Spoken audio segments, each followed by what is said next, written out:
영광의 박수를 올려드리겠습니다.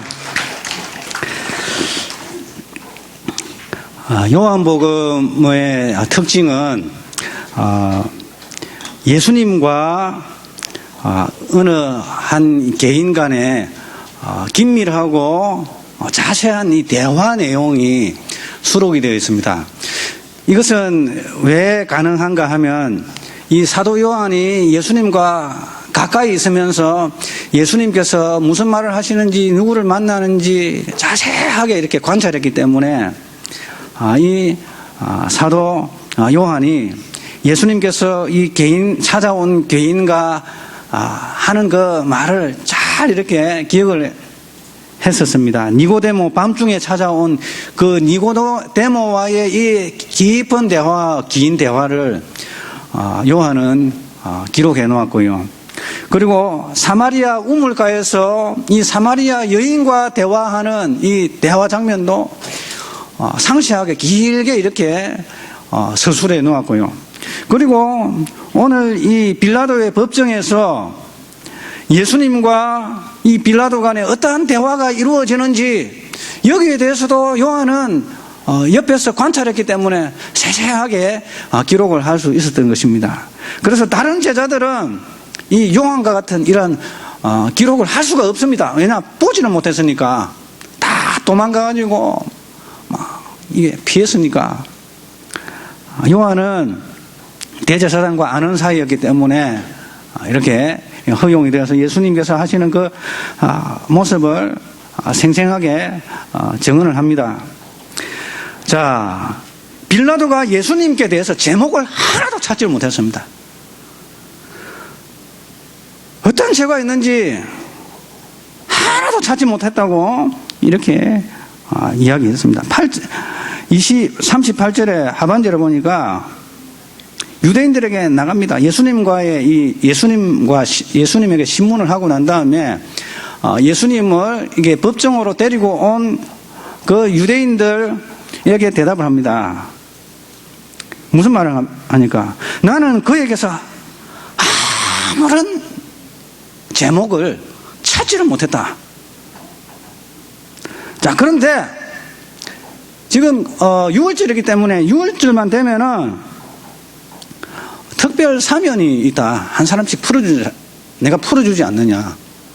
내가 이 사람을 풀어줘도 되겠냐. 풀어주면은 할 말이 없지 않겠느냐. 특별 사면 기간이니까.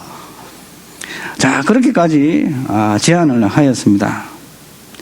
그래서 조사 결과를 유대인들에게 알립니다. 자신을 왕이라고 주장한다고 이렇게 넘겼습니다. 자, 그런데 정작 빌라도는 예수님이 정말로 이 사람이 유대인의 왕인지를 확인해 보고 싶어 했습니다. 그래서 대화를 주고받는 이 대화, 그의 이 위엄, 그런 것을 보니까 이 사람은 죄인이기는커녕 차원을 달리하는 특별한 그 성품을 가지고 있는 왕적인, 어찌 보면 신적인 권위를 가지고 있는 고귀한 인품을 가진 그러한 분임을 오히려 이 빌라도는 확인하게 되어지는 것입니다.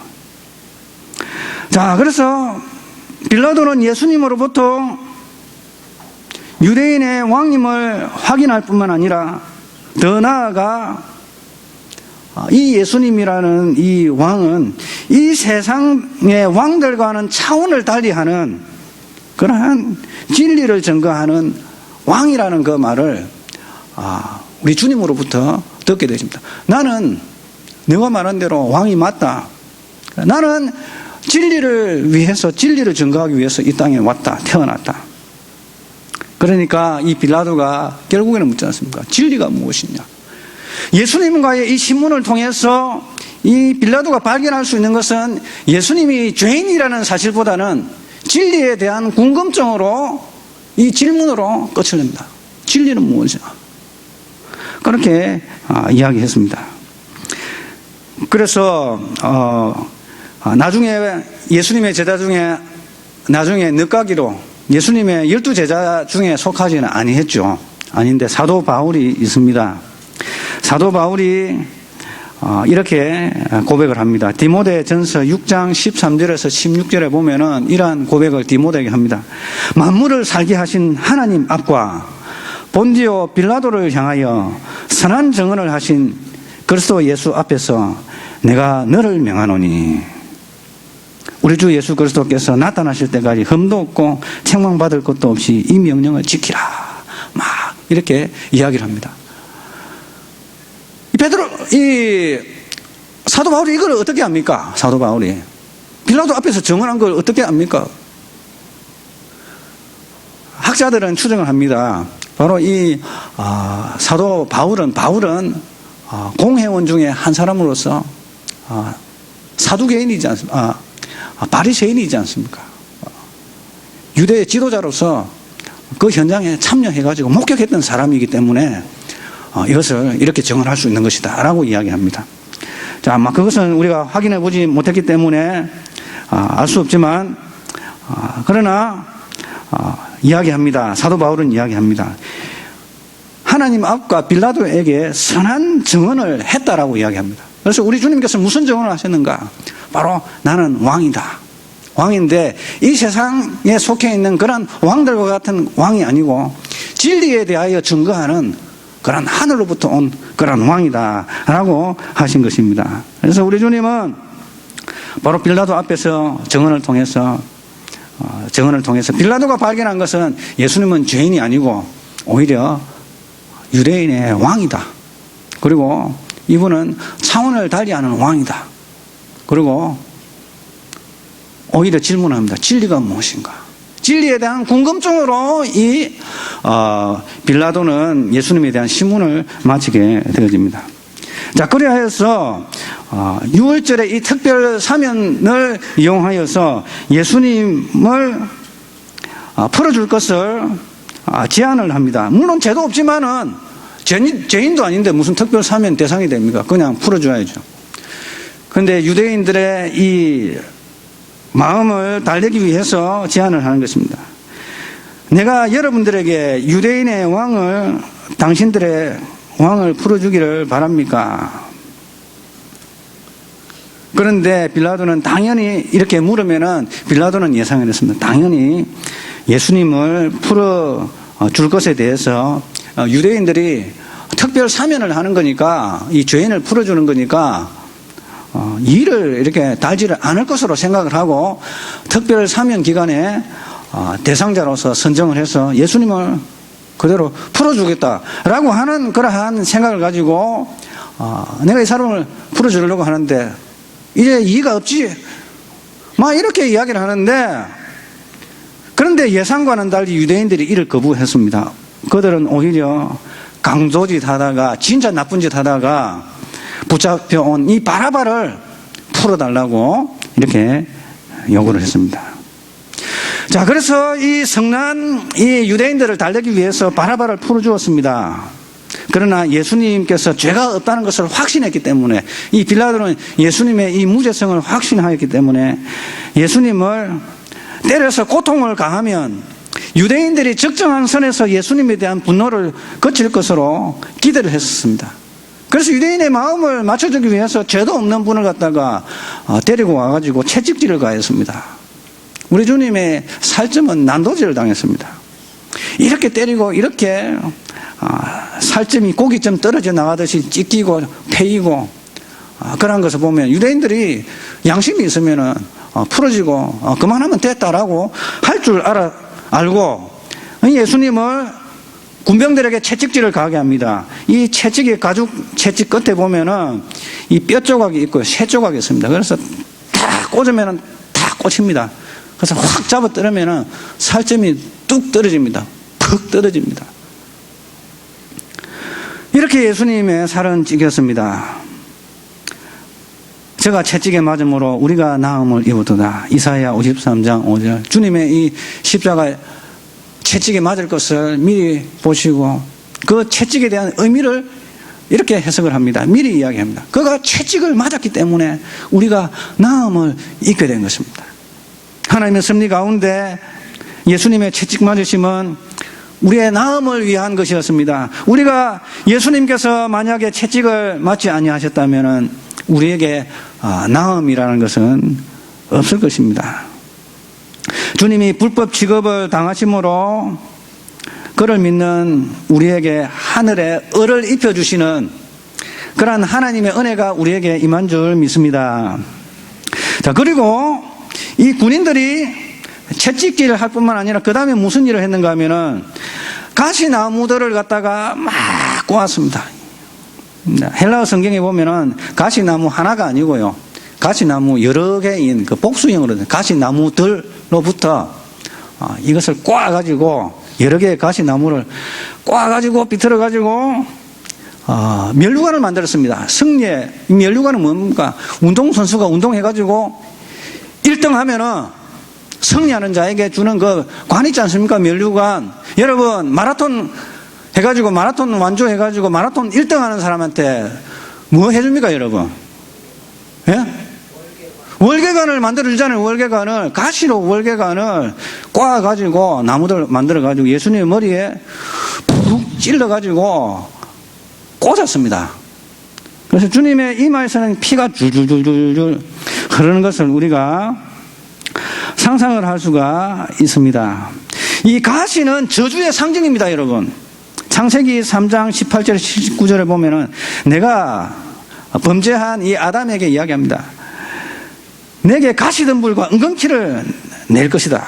내가 먹을 것인즉 밭의 채소이기 때문에 가시와 은근키 속에서 경작을 해가지고 수고로이 고생해가지고 너희가 먹을 것을 벌어 먹어야 된다. 바로 저주의 상징입니다. 우리가 하는 이 노동, 열심히 일하는 거, 어찌 보면은 저주의 상징입니다. 저주의 결과인 것입니다. 우리가 수고하지 않고 땀 흘리지 않고 고통당하지 않고 벌어먹고 살 수가 없지 않습니까, 여러분? 싫든 좋든 우리가 노동을 해야 하고 땀을 흘려야 하는 것은 바로 하나님께서 우리에게 벌로서 주신 것입니다. 자, 그것을 상징하는 것은 바로 가시입니다, 가시. 가시 덤불을 헤치면서 고생 가운데서 우리가 수고로 땀을 흘리는 그러한 삶을 우리가 오늘도 살아가고 있습니다. 자, 가시를 나무를 엮어가지고 월계관을 만들어가지고 이렇게 주었습니다. 그리고 자주색 옷을 입혔습니다. 그러고 난 다음에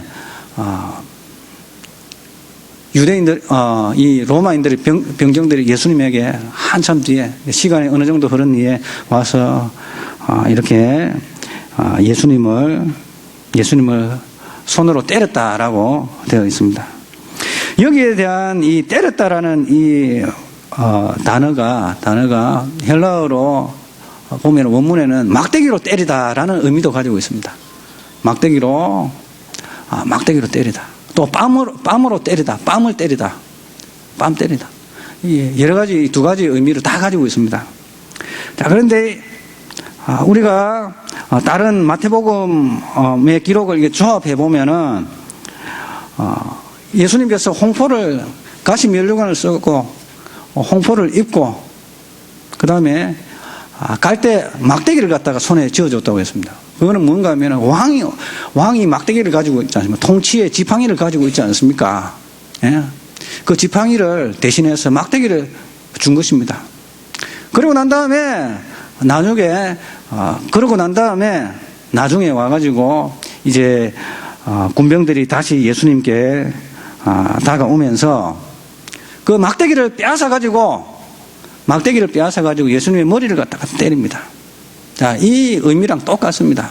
그래서 우리가 이 요한복음을 오늘 본문을 이해할 때에 손바닥으로 때렸더라라는 이 본문을 어떻게 이해하면 좋은가 하면은 이제 옷을 입혔습니다. 그리고 막대기를 쥐어 주었습니다. 그리고 예수님은 홀로 둡니다. 어느 정도의 시간이 지납니다. 그러고 난 다음에 로마 군인들이 예수님에게 다가옵니다.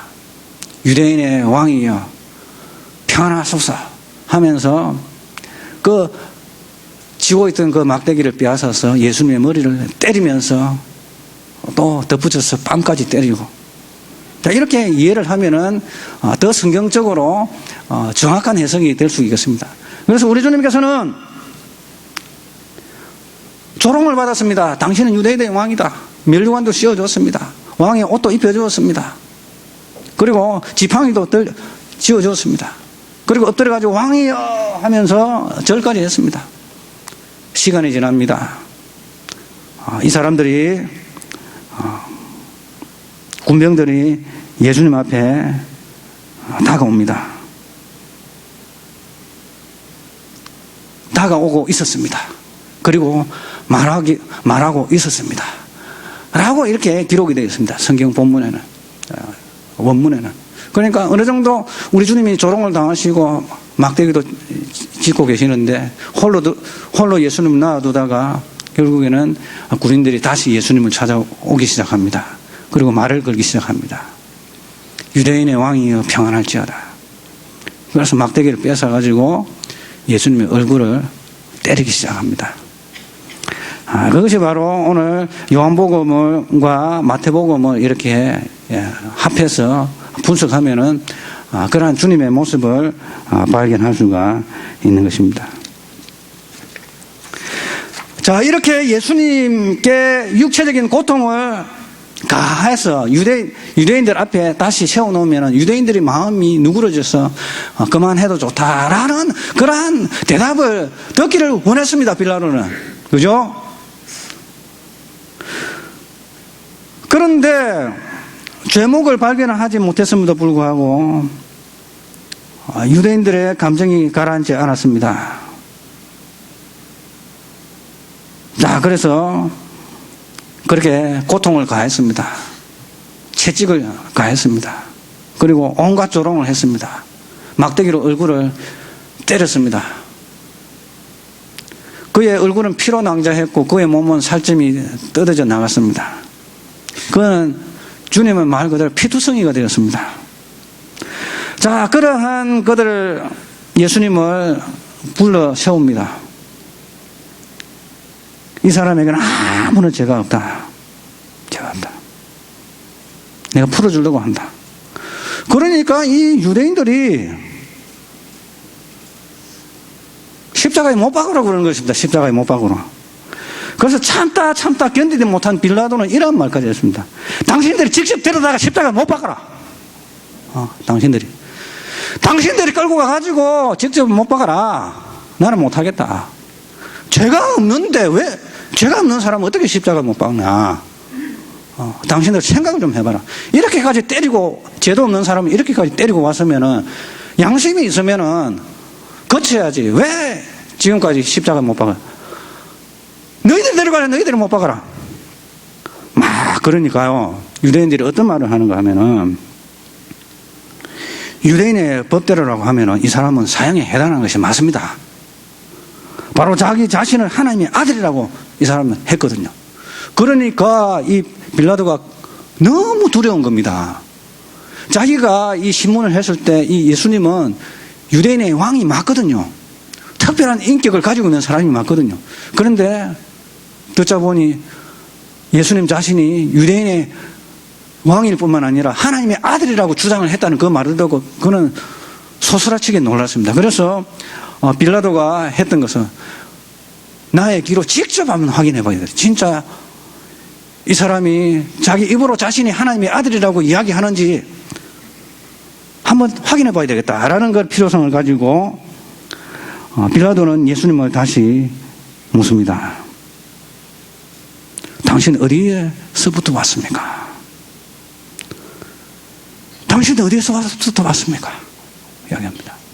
그래서 만약 우리 주님께서 내가 하나님의 하늘로부터 왔다라고 하면은 이런 오해를 받을 수가 있습니다. 만약 이 이야기를 했다면은 사람들이 이렇게 생각했을 것입니다.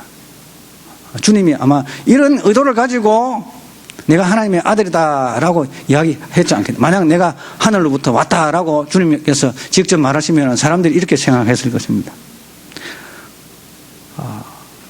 주님의 입장을 아마 사람들이 이렇게 이해했을 것입니다. 내가 죄가 없다.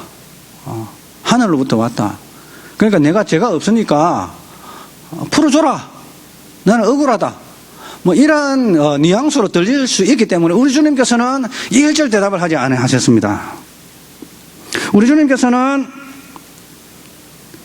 내가 하늘에서 왔다라는 대답을 하지 아니하셨습니다. 자, 그러니까 빌라도가 이렇게 이야기합니다. 왜 대답을 하지 않는지. 내가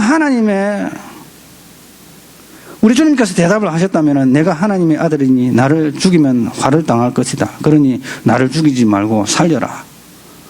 라는 그러한 의도로밖에 들릴 수밖에 없습니다. 하나님께서, 우리 주님께서 대답을 하셨다면.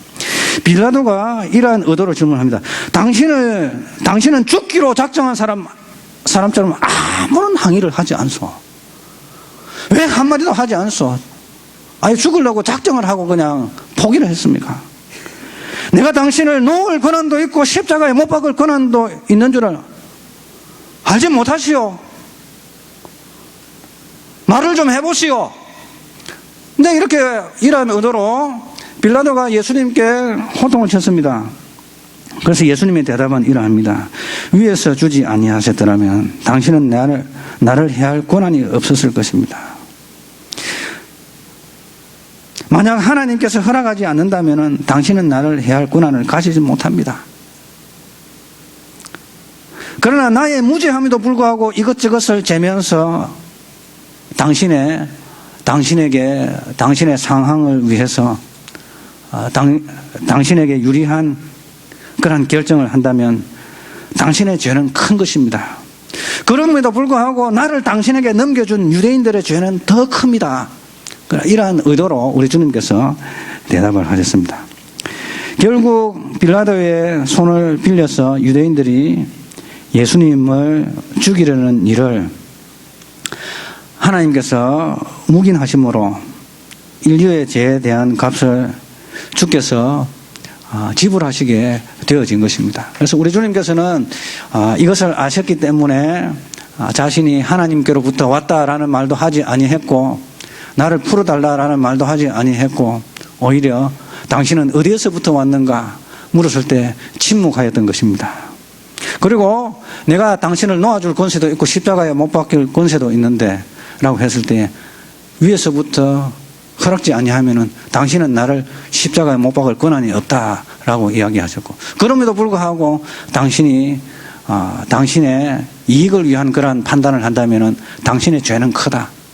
그러나 나를 너희들에게 넘겨준 유대인들의 죄는 더 크다라고 주님께서 말씀하셨던 것입니다. 그래서 우리 주님께서는 반항하지 아니하고 자신의 몸을 그저 십자가에 내어주신 것입니다. 자, 그래서 유대인들은 외칩니다. 내가 놓아주겠다. 죄를 찾지 못했다. 그러니까 결국에는 유대인들이 볼 때는 딱 한 가지를 유대인들이 이런 대답을 합니다. 로마인의 관점에서 죄가 될 수 있는 사형에 해당하는 그러한 제목을 예수님한테 적용시키기를 강구를 합니다. 자, 뭐라고 대답하는가 하면은 당신이 그를 죽이지 아니하면은 당신은 가이사의 충신이 아닙니다. 이런 말을 합니다. 무릇 자신을 왕이라고 하는 자는 가이사를 반역하는 것입니다. 만약 당신이 이 자를 사형시키지 않는다면 당신은 가이사에 대한 반역에 동참하는 것이나 뭐가 다르겠습니까? 이러한 의도로 이야기를 했던 것입니다. 그런데 그럼에도 불구하고 빌라도는 예수님을 끝까지 살리려고 했습니다. 그래도 유대 민족의 자존심을 세워주면서 그래도 당신들의 왕이 아니냐 이러한 취지로 이야기했습니다. 당신들의 왕이다. 여러분 빌라도를 생각할 때에 빌라도는 나쁜 놈이고 이 사람 안 되겠네라고 빌라도에 의해서 십자가에 못 박혔지만은 물론 빌라도의 결정에 못 박았지만은 빌라도는 하나 때까지 다 했습니다. 여러분 그래도 당신들 왕이 아니냐. 당신들이 지배를 받고 있는 그런 피지배 민족이지만은 그래도 당신들의 왕이 아니냐. 라고 이렇게 이런 취지로 이야기합니다. 이 제안을 할 때는 재판석에 앉아 있었고 예수님을 재판석 앞에 세워놓은 상황이었습니다. 19장 14절 보라 너희 왕이로다. 너희 왕 아니냐 너희 왕. 그러니까 유대인들의 이 마지막 한마디가 이 빌라도의 생각을 확 바꿔놓습니다. 가이사 외에는 우리에게 왕이 없습니다. 민족의 자존심도 다 벗어버리고 우리는 로마의 속국 민족으로서 우리의 왕은 오직 가이사밖에 없습니다. 가이사. 일제 때에 신사참배를 할 때에 우리 믿음의 선배들이 어떠한 결정을 했는가 하면은 일본 천황이 우리의 왕입니다. 우리는 일본 천황을 섬기겠습니다. 그렇게 해가지고 신사참배에 가기를 했다. 그 다 목사님들이 그렇게 가기를 했습니다. 목사님들이 평양의 서문교회에 모여가지고 평양 장로회 평양에서 조선예수교 제38차 조선예수교 장로회 총회에서 신사참배를 결의를 했습니다. 일본 천황이 우리가 섬기겠다. 자, 그렇게 해서 예배당에다가 신사를 하나 놓고 신사에다 먼저 인사를 하고 절을 하고 동방에다 절을 하고 예배를 드렸습니다. 우상숭배를 했습니다. 자, 이런 것입니다. 자신을 굴복시키는 것입니다. 가이사 외에는 우리에게 왕이 없습니다. 가이사. 우리에게는 왕이 없습니다. 오직 가이사만 왕입니다. 그리스도의 왕되심을 부인하면 주님은 우리를 부인할 것입니다. 우리가 속해 있는 공동체가 주님의 왕되심을 거부하면 주님께서도 우리의 공동체를 거부하실 것입니다. 우리가 주님께서 주신 이 십계명을 거부하면은 주님께서는 우리에게 손을 보십니다. 하나님의 백성들, 하나님을 잘 섬기던 나라가 이 십계명을 건드리기 시작하면은 하나님께서는 반드시 징계하시고 채찍질 내리십니다. 우리는 주님의 왕되심을 인정을 하고 다시 주님의 법을 세워가야 합니다. 우리나라에 7계명이 폐지가 됐습니다. 간통죄가 폐지가 됐습니다. 간음하지 말라. 이 죄인데 폐지시켜버렸습니다. 간음해도 죄가 안 됩니다. 그냥 마음만 맞으면 죄가 안 됩니다. 맞습니까, 여러분? 하나님의 법을 갖다가 지워버리는 거죠. 그리고 20주 이상 이하는 태아는 지워도 된다. 그럼 20주 되는 태아는 사람이고 그럼 19주 차 되는 애는 사람이 아닙니까, 여러분? 하루 차이로 사람이 되고 안 되고 합니까? 낙태가 죄가 되지 않는다고 했습니다. 살인죄를 지워버렸습니다. 그리고 소수자 인권 법안을 상정하여 동성연애뿐만 아니라 동성결혼을 합법화하려고 하고 있습니다.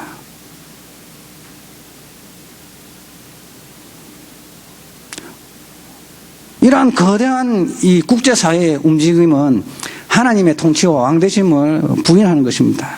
그리스도가 우리의 왕이 아니다. 부인하는 것입니다. 교회는 혼합주의를 들어와가지고 나 외에 다른 신을 내게 있게 하지 말라라고 했는데 한국교회는 어떠한 죄를 범하였습니까? 내노라 하는 교단들과 많은 교회들이 목사님들이 성도들이 부산의 백석호에 모여가지고 선언문을 채택을 했습니다. 다른 종교는 전도의 대상자가 아니다. 인류의 공동선을 위해서 협력해야 할 대상자이다. 그러니까 포교하지 말자 라고 했습니다. 그들에게도 구원의 빛이 있다라고 선언했습니다. 한국교회가 예수 그리스도의 유일하신 우리의 왕 되신 예수님을 부인하고 가이사가 우리의 왕입니다 라고 외치는 것과 같은 그러한 선언을 하고 있는 것입니다. 자, 이렇게 해서 10계명의 제일 첫 계명이 무참하게 교회에 의해서 짓밟히게 되었습니다. 하나님께서 이 나라를 가만히 두시겠습니까, 여러분? 예? 하나님께서 이 나라를 어떻게 가만히 두실 수 있겠습니까? 10계명의 첫 계명을 갖다가 없애버리고, 그것도 교회가. 그리고 이 나라에 하나님의 백성들, 하나님의 법을 옹호하여서 하나님의 법을 백성들에게 널리 지켜야 할 이 사법기관과 그리고 정부와 우리나라, 지금 정권뿐만 아니라 이전 정권을 포함하여서 간통죄를 폐지해버렸습니다. 지금 와서는 낙태죄를 폐지해버렸습니다. 그리고 또 뭘 건드리려고 합니까? 그래서 우리 모두는 주님의 왕되심을 다시 인정하고 세우는 그러한 나라가 우리 각자가 되어야 하겠고 우리 교회가 되어야 할 것입니다. 유대인들은 신성모독죄를 적용하여 예수님을 로마의 손을 통해서 죽이는 것이 불가능한 것을 발견한 나머지 로마인들이 이해할 만한 예수님에 대한 사형 구형에 해당하는 제목을 제시를 했습니다. 그것은 바로 가이사 외에는 왕이 없고 가이사 외에 자신을 왕이라고 주장하는 것은 로마를 반역하는 것이고 하는 것이다. 그리고 우리에게는 왕이 없다. 당신은 충신이 아니다. 이 사람을 살린다. 자, 그래서 빌라도는 대하에 물을 가져와서 손을 씻습니다. 나하고는 전혀 상관없는 일이다. 이거 다 너희들 한 결정이다. 너희들 알아서 해라. 나와 이 사람이 죽은 거는 아무런 상관이 없다. 그러니까 유대인이 하는 말이 좋습니다. 이 죄에 대한 벌을 우리와 우리 후손들에게 돌리십시오. 자, 그렇게 된 것입니다. 자, 우리 주님은 바로 이렇게 빌라도 앞에서 나는 진리를 증거하기 위해서 왔다라고 했습니다. 그리고 우리 주님께서는 그 진리를 지평하셨습니다. 우리 주님께서는 진리이시자 진리를 지평하는 사람입니다. 바로 십자가에서 피 흘려 죽으심으로 우리 모든 죄를 담당하셨습니다. 그러나 이 진리는 적용이 되어야 하는 것입니다. 적용은 어떻게 되는가 하면은 바로 우리가 죄인됨을 고백하고 나의 죄를 위해서 주님께서 십자가에 못 박혀 돌아가셨다는 이 사실을 인정을 하고 주님 뜻대로 살기로 작정하는 자, 진정한 회개자에게 바로 적용이 되어지는 겁니다. 이 적용은 누가 하는가? 바로 진리의 영이신 성령께서 하시는 것입니다. 진리의 영이 오시면 너희를 모든 진리 가운데로 인도하실 것이다 라고 했습니다. 우리 모두 다 주님의 이 십자가, 그리스도를 거부했던 유대인들에 의해서 예수님은 십자가를 지시게 되셨습니다.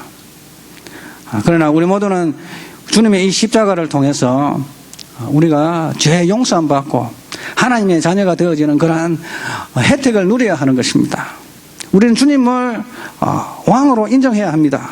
그리고 우리는 주님 앞에서 이 죄를 고백해야 합니다. 나는 죄인입니다.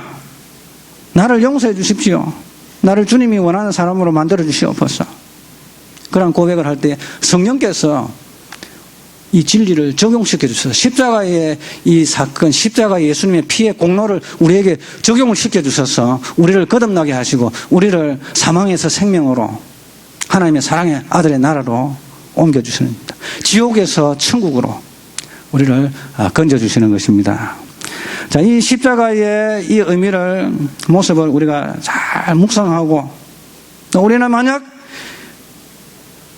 주님을 배울 때 주님을 그리스도로 우리의 왕으로 인정하는지 우리 곰곰이 우리를 되돌아보고 또한 이 진리가 십자가의 구원의 진리가 우리에게 적용이 되어지도록 우리 자신을 주님 앞에 내려놓고 회개하고 돌이켜서 주의 말씀대로 살아감으로 말미암아서 주의 성령께서 우리에게 오셔서 이 주님의 이 구원이 우리 모두에게 적용이 되어지는 그러한 은혜가 있으시기를 주님의 이름으로 축원합니다. 하나님 아버지 감사합니다.